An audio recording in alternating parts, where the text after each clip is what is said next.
I once owned a CD by the rock band U2, and at some stage must have lent it to a friend on the assumption that it would be returned at some time in the not too distant future. I suspect the loaning act took place at least 15, if not more, years ago, so I don't hold any great expectations of seeing it again. Taken literally, part of today's verse tells me that even if I do discover in whose house the CD currently resides, I am not to demand it back. But that's not fair, you hear me cry in the voice of a 5-year-old boy who's just been told that he has to go to bed while his older sister can stay up for another hour. How many times have you seen a charity appeal on the television, had a fundraising letter drop through your letterbox, seen an email appear in your inbox, or pre-COVID approached by somebody in the high street, all asking for your money? Where do Jesus' words, "Give to everyone who asks you," leave us?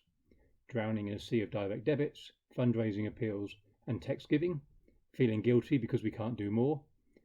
I think it means giving the best we have. God is the ultimate giver.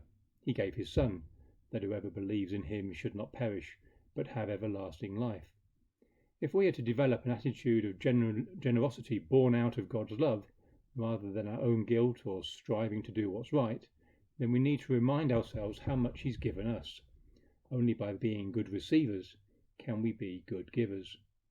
We need to be thankful for what God has blessed us with in our life, our time, skills or knowledge, our home and family, car, money. These are gifts. I know we like to think things like our house, car or money are ours, but as the saying goes, we can't take them with us. How might God want us to share these with others? Are there areas we are holding back on, either because we don't consider them of worth or we're hanging on to them too tightly? But most of all, I think, we need to be available. There will always be the emergency appeal which requires an immediate response, but let's also be alert to God's opportunities.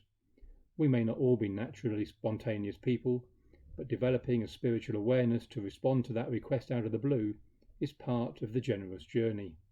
That may be the big news item, but equally it may be a small act of kindness we can offer a neighbour or friend.